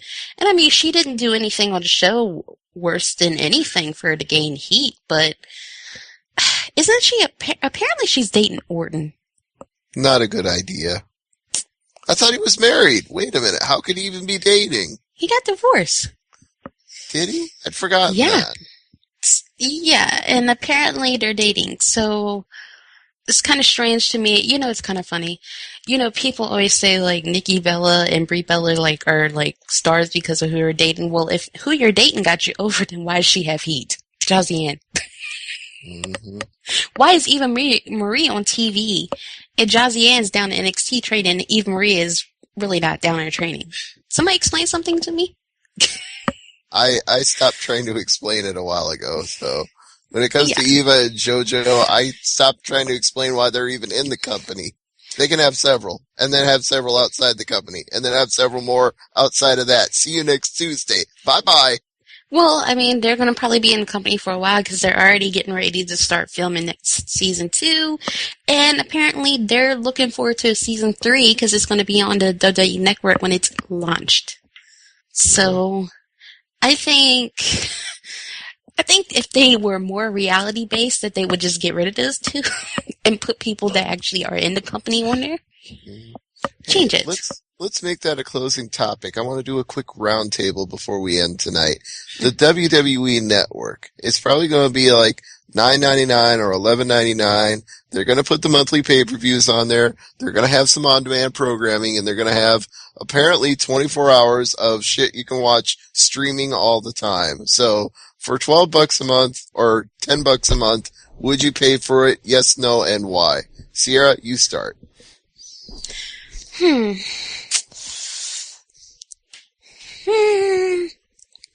It's hard for me to say no. I would. Mm-hmm. For all the perks, or just because it's WWE? For the perks. Not because of the name. Like, the name doesn't matter to me, but it's that it's what I'm getting out of the deal. Mm-hmm. You know, because, I mean, they can throw a network on there now just with the name. That doesn't mean I'm going to watch it. I mean, they had 24/7. I hardly even watched it. But it's what I'm getting from it. Yeah, well, it's a lot of what 24/7 was and some extra things on top. But yeah, it's going to cost more than 24/7 did. So that makes me throw it to Kevin. Are you going to pay for it? Okay, when these other pay-per-views, what exactly are they going to be when they air? When do they air? It's going to be all the pay-per-views that you used to order monthly, so the regular pay-per-views will be part of the network. Okay, so basically they're cutting just about every major pay-per-view's price and putting it on the network live? Yeah, including WrestleMania. It will be part of the package. Okay, so we're no longer paying $65 to watch WrestleMania. We're getting it as on WrestleMania Sunday as part of the $12 a month WWE package. Believe it or not, that is what they are advertising. They want to get people to sign up for this reoccurring monthly $12.99 or however much it's going to be. So the enticement to do it is you get WrestleMania if you order this. Before hearing that news, I would have said, no, I'll pass on it simply because for the most part, it sounded like the majority of the programming on here is going to be nostalgia programming and stuff that's already ran. And by and large, I don't go back and watch old wrestling matches or old sports programming of any kind. I like to enjoy it in the moment. And once that moment's gone, that's pretty much it for me. But if we are including every pay-per-view on every WWE Sunday pay-per-view live for the same price, hell yes, this is a value deal. Yeah, I have to say that makes it too good to pass up for me, because if you consider the fact that WrestleMania alone is $70 and they're going to charge $10 a month for it, that's only $50 more than you're paying for WrestleMania. So at that point, you're getting WrestleMania plus a bunch of other pay-per-views all for one price throughout the whole year. It's kind of hard to beat. You know, really? I wonder how much this will cut out the piracy. I mean, I know it's not going to cut it out completely, but I think that this will make a lot of people think, do I go to some of these websites that I know are illegally broadcasting and pay them $10 or $15 a month to watch a high-quality stream, or do I just go ahead and give it right to WWE because that's what I really wanted to watch anyway, and just pay them that money instead? Not to mention, you don't get all those bonuses if you pay somebody that's streaming it illegally. You don't get the original programming and the nostalgia programming that even if you don't watch Kev, there are a lot of people out there who would. Go ahead, C. Yeah. And, that's like one of the main complaints I get when I go on those sites and I see people in the chat rooms, talking about the stream. They would say, I wouldn't have to watch this if it wasn't so expensive. And I think that, if fans see that this is at a reasonable price that they can afford, then they would say, you know what, why am I going to even log onto a computer and look at this when I can just watch it on my TV screen? Now, here's the big thing I have to ask, though, on my end. Since I am not a cable subscriber, I'm not a satellite TV subscriber, are they going to offer this as an online IPTV option? That's what they are planning to do. They want it to be available through Roku, through PS3, through Xbox One, through every mobile device. They want it to be available on every platform everywhere. Oh, holy shit. That's going to be a game changer then with sports entertainment programming. They pretty much had to do it that way because they couldn't find a traditional cable network that wanted them. So they said, we're going to make our own digital distribution network and go everywhere we can on cable. So pretty much they're trying to do what P. Diddy just did with Revolt. Yeah. Where it's just... Because, his one big gripes, which is just hilarious that we're bringing him up, he said it on the interview on the network, is that, he went to all these cable providers, and they were telling him, no, we're not going to give it to him because we want people to pay this month, extra month. He's like, no, I want everybody to have this.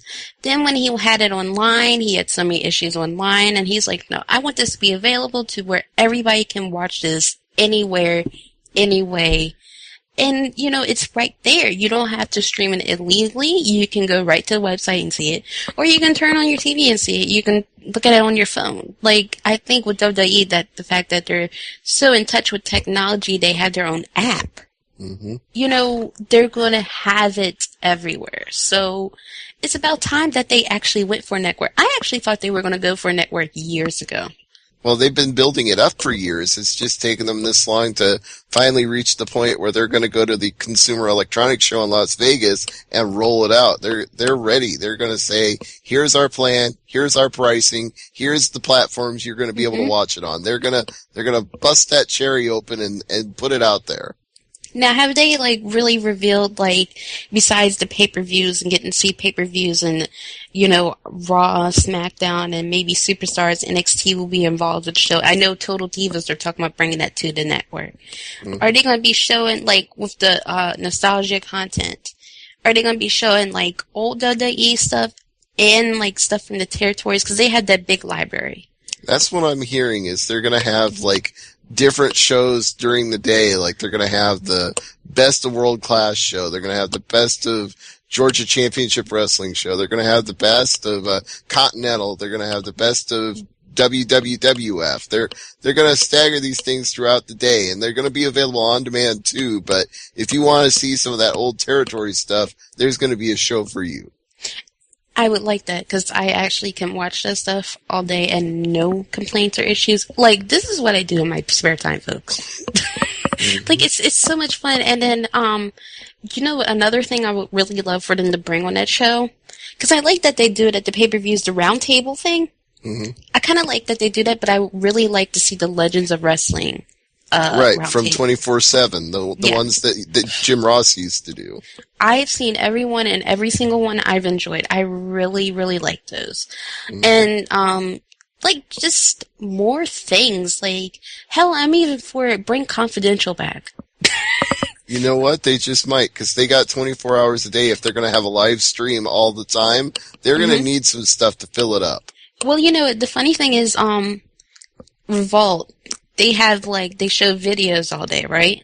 Mm-hmm. And they have, after video pops off, they have live news on there. So, they're always conversing about music, what's going on Twitter, what's the trending topics. It's all together. It's not spaced out. So, the fact that they're so into Twitter on Raw, maybe they're gonna intertwine that into there, and that'd be so cool. So...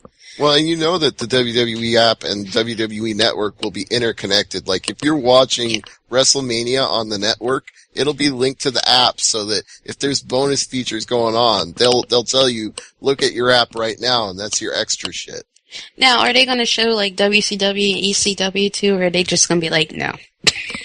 Just us. Again, my understanding, and this has all been teased out over the last few weeks if you've been following the news updates and listening to Brian and Dave talk about it, but they know that that's what the fans want. They want to see the WCW, ECW stuff. In fact, they're going to roll out a whole series of WCW DVDs in 2014, a Best of Pay-Per-Views Volume 1, 2, 3, and so on. Mm-hmm. Which I think is a fabulous way to interlude into those DVDs, is just show that on there. Especially for the younger fans who don't know this stuff. They can sit there and see this stuff and just be who's that, they're kind of learning, but kind of lost at the same time. I'm just wondering, if this thing will really, really officially be launched, and just excited to see everybody's expression.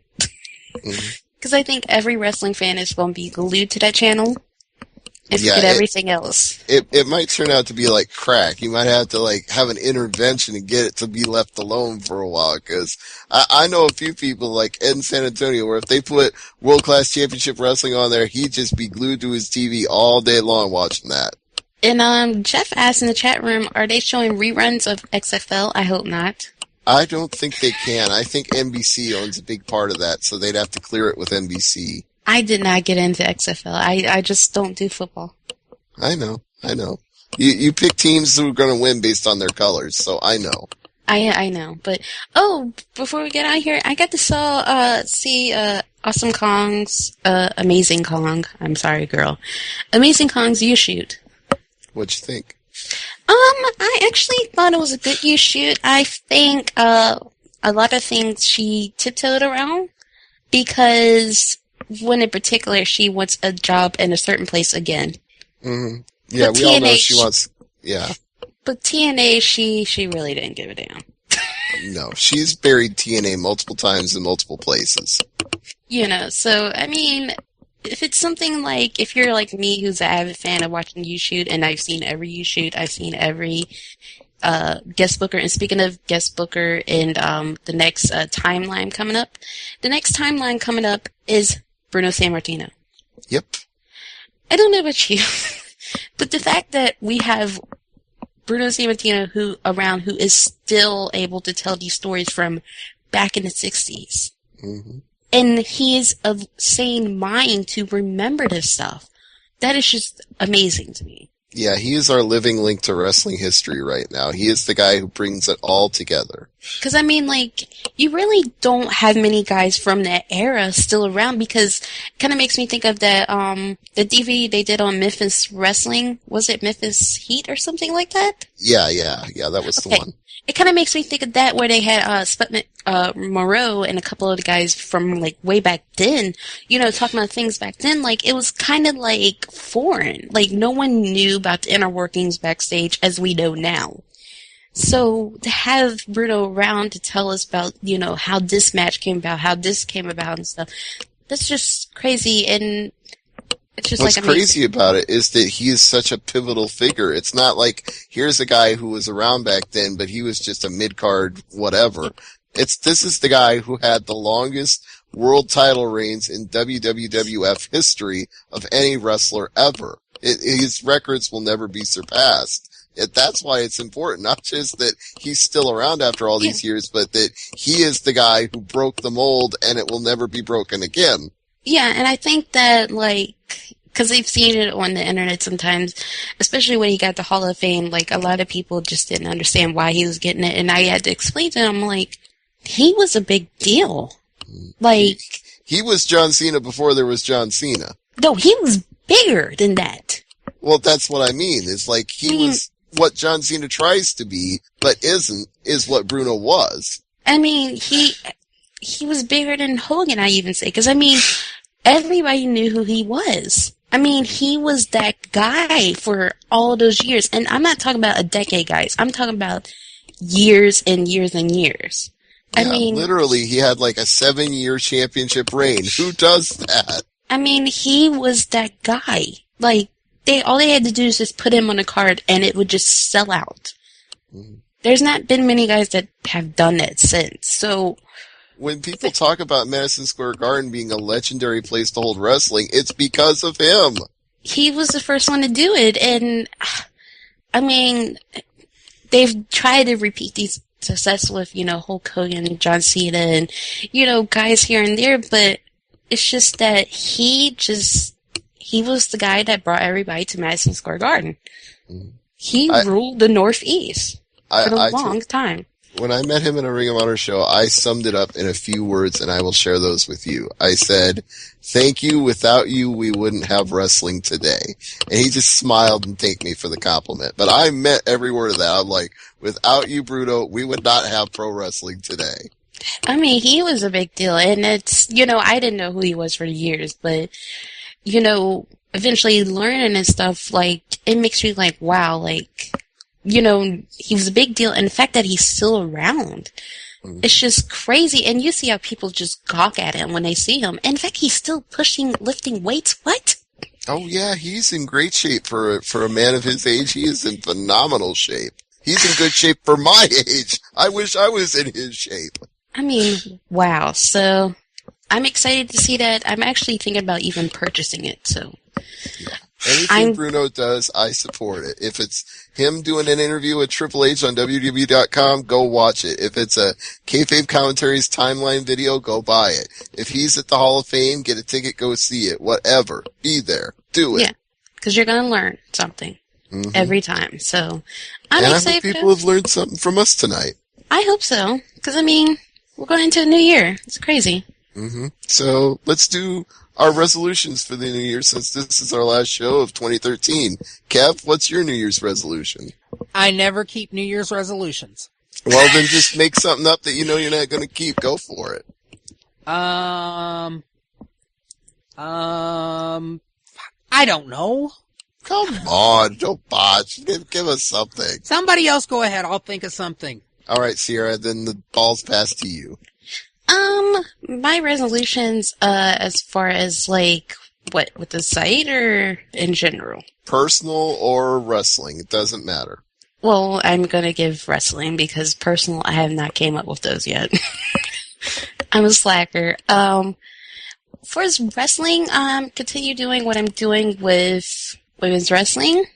Actually work on my show, and I don't know, just really keep doing what I'm doing, but keep doing it on a grander scale to where, you know, make it more visible to people here on Angry Marks, you know, where it's just not a whisper, it's a big deal. So, you know, keep working hard. And I hope this year I do more articles than I do randomly.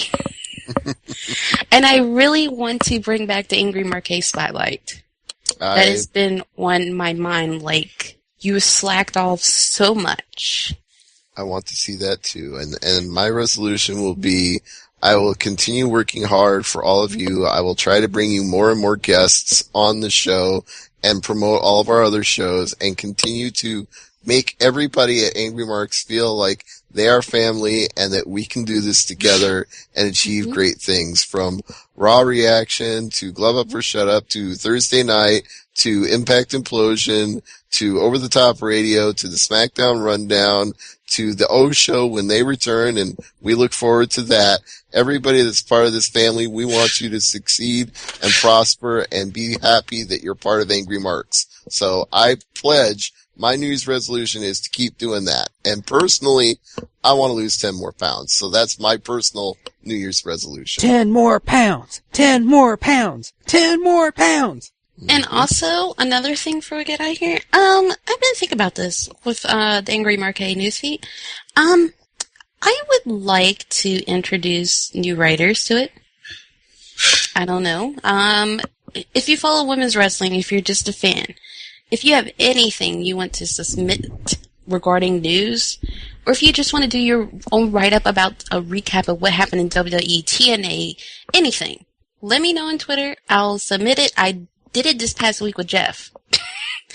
He talked about NXT, and I put at King J, and just let me know. I posted, Sloan. She writes articles. I post them here on the site. I have no issue doing that, folks. Like, absolutely. I would like to bring more people into women's wrestling because, one, it'll help me out, and two, it's spreading the word. Well, we're all about the independent wrestling scene and the people who have got the skills to contribute but have not gotten the chance to shine. We will give you that platform, but you got to be good. You can't be incoherent, run on sentences, misspelled words. Bring some quality shit, and if you're good, we will put it out there. At least invest in a spell checker. Damn straight. Yes. Because I'm not going to be correcting it. So if you got it, you can send it at CamNet, at Sierra92189, or at Angry Marks, and we will take a look. Yeah. Just say, hey, I got something I want to submit, and I'll be like, okay, I'll shoot you my email, and we're good. And we are good. And that's why I love doing this show. Y'all make it great. Kev, you do it behind the boards. Sierra, you do it with me every week on the air. And I do what I can to make sure it gets promoted. So I thank you both. I couldn't do this without you. It's a lot of fun. Hey, thank you to everyone that's involved listening. And hey, we're going to be doing a lot more in 2014.